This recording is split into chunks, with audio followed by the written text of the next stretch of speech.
Civil War, top 32 losers side. Two players sit down to play. On the right side, there is Ally, number 2 in the world. He was unexpectedly upset in the winner's bracket by Locust, but does not look phased at all. This set just looks like another easy win. On the left is Esam, who just looks happy to even have a chance at Ally, and he has never taken a set off him. One of them is going to walk away, out at 25th place. Game 1 begins. Ally wins in a last hit situation. Nothing too unusual, but something weird happens. Esam takes game 2, then game 3, and now it's last hit game 4. And then Esam does the impossible. Ally is on the tab platform. He's got to get down from there, it. but instead he's going to take the back air. He's done it. Esam pops off. Esam has defeated Ally, destroyed his demon, and ended the Civil War. Man, what is this movie about now? Yeah, what is this movie about? What was the Civil War? Why did it end so early? There's still 24 people in the tournament, and it's over? Well, in a way, yes. 2GGC Civil War was a tournament organized by 2GG Gaming.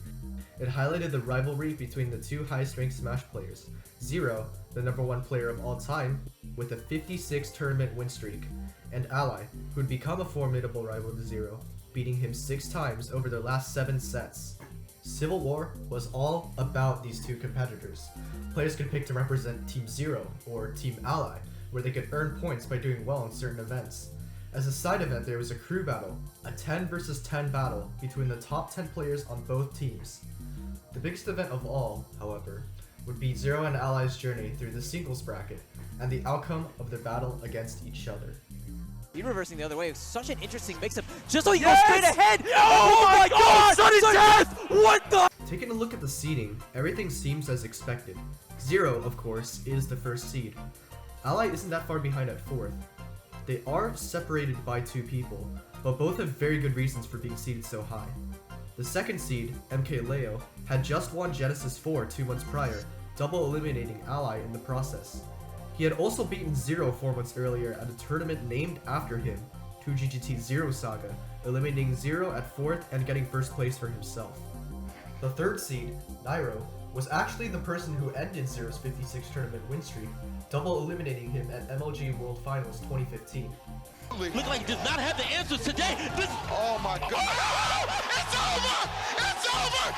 He did it! Keep in mind that every tournament mentioned was at least a major, the highest caliber for a Smash tournament that the community has to offer. So we know that they were actually trying and not just letting their monkey brain take over. Civil War was no different. With 753 players and 47 of the top 50 present, this tournament was going to take some serious skill and mental fortitude to win. But sometimes you get some top players who crack under pressure. Sometimes you get a tournament like Civil War. The first few days of a super major are always dedicated to pools. Pools are basically smaller brackets that lead up to the main bracket that weed out the lower seeded players, leaving a higher concentration of top players that the audience gets to root for in the end. Civil War's schedule had Saturday dedicated to eliminating everyone up to the top 32, who would compete in Championship Sunday. According to seeding, both Zero and Ally basically had a free ride to top 32 winners. Let's take a look at pools to see what happened. Wait, what? What happened? Zero is in losers?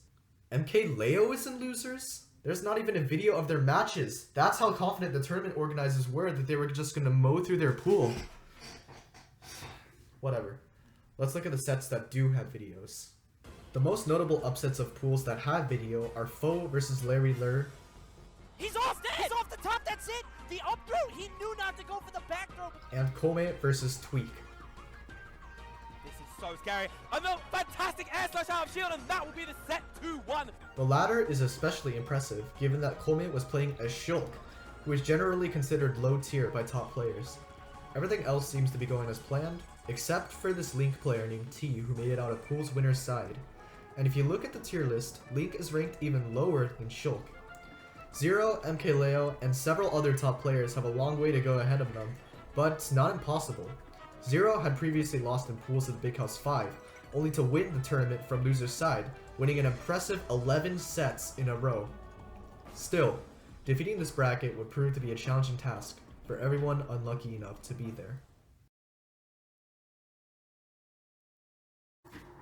You know how the protagonist of a story is supposed to be the one that wins in the end? The one that conquers all odds and becomes the champion? That's not happening here. Oh, AC won. AC was a dark Mennonite. MK Leo is out of the tournament. AC, what would you like to say to the stream? I don't know, man. He doesn't know, man. MK Leo has been eliminated at 65th place. Nobody has any idea how it happened, even his opponent, AC. And it's clear why. AC was literally spamming at the end and still managed to clinch out the win. The protagonist has fallen. But there's still others, right? And Ally has been sent to losers by Locust. And Locust goes for the short and misses. Yeah. That's when he finally. Oh, Ally! That's it! Yeah, Ally! Oh my god, did you see the quick pop off when he turned around real quick? Like, yeah, hold up. Let's get it! Oh my gosh! The upsets here at Civil War, ladies and gentlemen, they just never stop. Ally would go on to defeat Zenyu and advance to top 32, on loser's side. With the right mentality, he could make the run and still place fairly high in the tournament. Meanwhile in winners, T is continuing his reign as the low tier hero by beating the cat. Are we Fair? one hit from seeing Link in top 32 winners at Civil War? Oh my god! T is actually a god. And Hikaru upset Void. Age, which worked out beautifully for Hikaru there.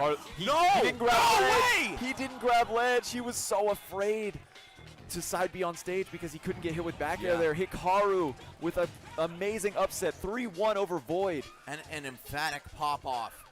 A top 10 player just got upset by a Japanese player entering his second foreign tournament ever. So now what? The second seed is out at 65th, there's a Link in top 32, and 7 players of the top 16 are in top 32 winners, less than half of the projected amount. Well, there is a one player left to talk about. Zero is on quite the run. He's taken out Wonder Bread and is now getting ready for his match against Latai. Latai is a pretty good player. He's ranked 4th in Arizona and was seeded 101st for Civil War. But Zero is on a whole different level, and the commentators acknowledged how much of a miracle Latai needed. But at the same time, man, this is the kind of tournament where you cannot sleep on anybody. Exactly. Latai could end up being La Truth. Let's find out. Could you imagine if Latai...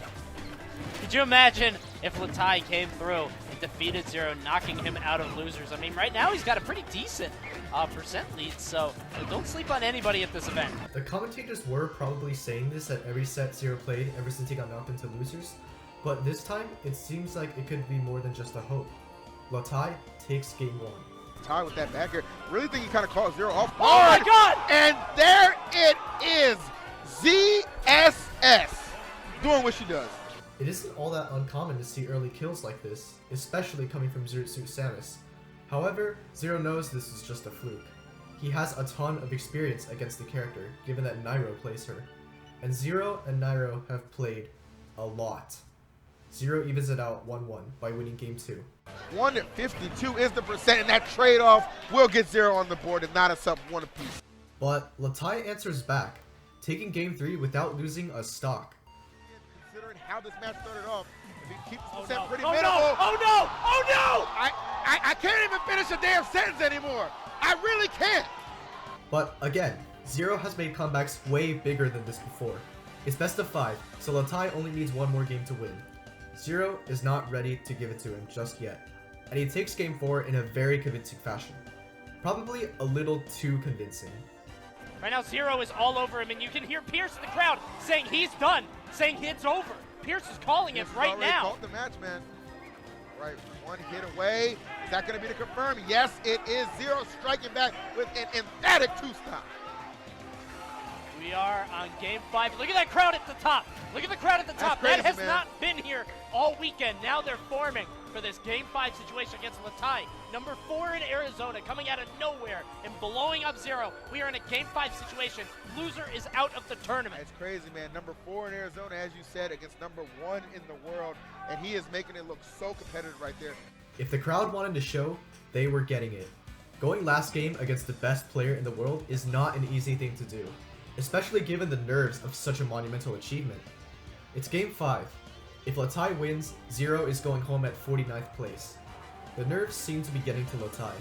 It is last stock, but Latai is at kill percent. All Zero needs is one good hit and it's over. Plus, Zero is at fairly low percent. He's got this. Right? Maybe a banana into back air. Down to the back air, goes for the up smash. Doesn't hit. I mean, we've seen Zero lose stocks at pretty low percents before. Whenever. Oh, Oh no! oh, Oh no! no. Oh no! Oh, my God! Oh my God!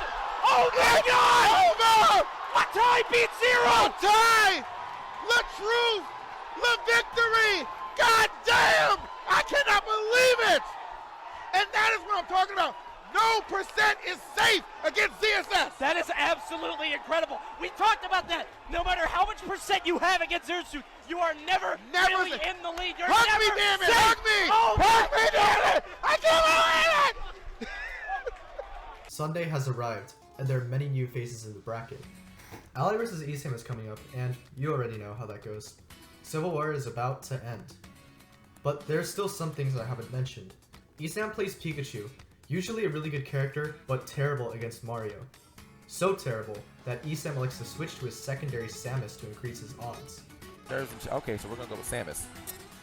And somehow, using a character even worse than Link and Shulk, he's beating Ally, the man who can go head to head with the world's best.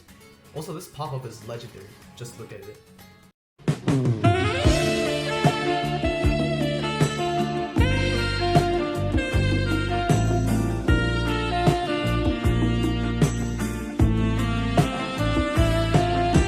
Meanwhile, on the winner's side, Locust has been sent to losers by Kirihara. Hikaru has been sent to losers by Abadango. But there are two players who seem determined to keep their winners run alive. Fatality, a Captain Falcon player who consistently places okay, and T, the League player that wasn't even expected to make it out of Pool's winner's side. These two are here to play. Now, I'm surprised he even went for that new slayer. That should have been a cross slash to finish the game, and because of that, he actually loses it. Quick pop off for Fatality, moving on to top 16. And like we were just saying, man, I feel like Como just gave him the ledge there. He had him off stage. He had the advantageous position. I think he was just too afraid to go off stage and challenge him because he was Cloud. Okay. What was that? What was that? That's forward air. No, not that. How did you see the way the bomb? Can I get a replay on that bomb explosion? I need that because it looked like that bomb explosion actually put him in the shield faster than him just standing up. I don't know what that was, but good stuff. 2T. Moving on, putting Sue into loose bracket now. T and Fatality's victims aren't just some randoms who managed to get lucky with their wins either. Komori Kiri had just come off a 7th place at Genesis 4 and 2nd at Genesis Saga, where he won 9 sets in a row in losers and only got eliminated by Zero himself. Tsu had also come off a 2nd place at Frostbite, but this time he actually did take a set off Zero. However, Zero got his revenge at Grand Finals, double eliminating Tsu to take 1st place. T and Fatality are playing on fire when they can beat opponents whose biggest concern is losing to number 1 in the world. Meanwhile in losers, Hikaru and Locust have the pleasure of getting into top 12 by defeating yet another set of opponents that they should have had absolutely no way of beating. Hikaru beating ESAM, a moment of silence.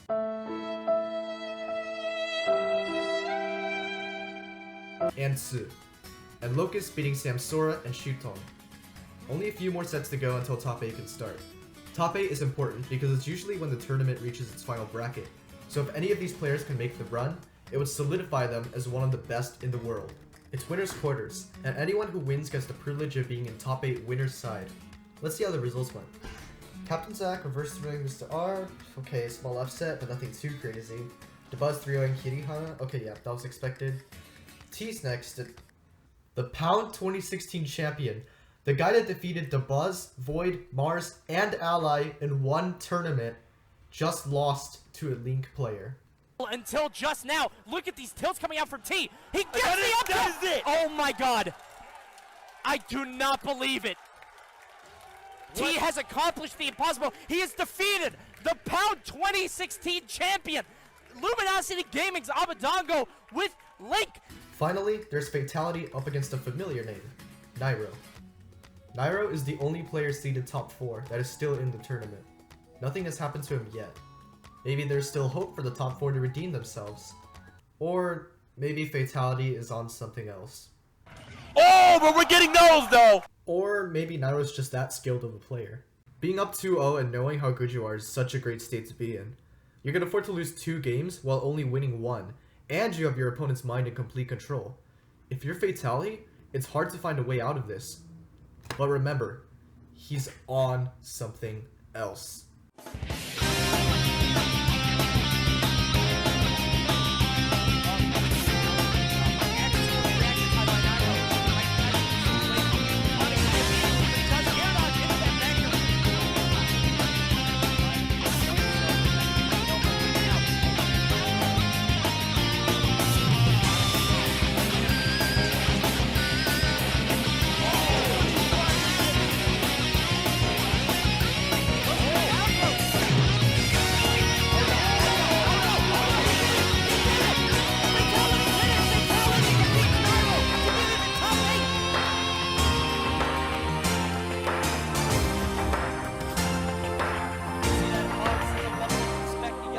Fatality has done it. He has defeated the best remaining player in the tournament and secured himself a spot in top 8. A few days ago, a Captain Falcon and a Link in top 8 of a Super Major seemed like a pipe dream. But now, it looks like a Donkey Kong and a Ryu might make it too. Hikaru is up against Mr. R for a spot in top 8 losers. Oh no! Oh no! Oh no! Oh no! It's gone. It's over. Yep, okay, of course he won. Well, what about Locust? He has to face Nairo. Surely that's going to be way harder. Out, he's waiting, and that's gonna do it! Nairo is out of the tournament! Oh my... This is so dumb! This is the top 8 for Civil War. I'm going to go over all these players just to show how stupid this is. We have one person seated in the top 10 here, the Buzz. And the only reason he's here is because everyone he was supposed to play lost. Kirihara more or less had the same thing happen to him. Captain Zack took out Mr. R. Mars has been on a crazy losers run, taking out 5 top 50 players, including 2 that are ranked higher than him. But most importantly, we have 4 players who have caused at least 2 massive upsets each. If someone from 2017 were to look at this bracket, they would be thinking 2 things.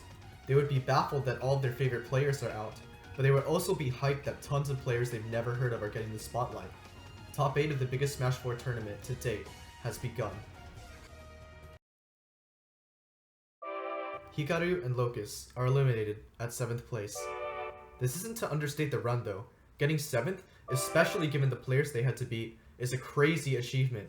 Hikaru was unranked before this tournament, and this placement gave him 36th on the next season's ranking. Locust jumped 23 placements, from 45th to 22nd. While they didn't have any other tournaments as wild as this, their impact here at Civil War would be remembered forever. The Buzz beats Captain Zack as expected. Fatality, however, gets sent to losers by none other than T. Forward throw. Whoa, that's Okay. the eye. Yeah. Okay, now he's going to. I Oh, like the this. bomb. Goes high. Wow, that's so good. Oh my god! Why are you dead, T? You are dead. Oh my god! Wow! This man is a god. T. This man is a god. Are in the winners finals. At this point, T is looking unstoppable. His next match against the Buzz might not even be that bad anymore, as crazy as that sounds. If T can beat 4 players ranked higher than him, what's the 5th going to be? But that will have to wait until winners finals. Right now, 4 players are fighting to avoid a 5th place finish. Oh, he was expecting him to roll to the center, but there's a back Oh, and that back's Captain gonna Zack. do it. 3-0 victory. Wow. Woo! That was so close. Don't you do this, man. No air dodges yet. Don't you do this, Fatality. Don't you do this. Beautiful finish. Oh my god. Fatality, he's alive. Moving on to the bracket. Kirihara slain. After an impressive losers run, Mars finishes at 5th place. Fatality, of course, keeps his run alive by eliminating Kirihara, who ties with Mars at 5th place. Now, the biggest question is who can make it to Grand Finals.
I won't waste your time here.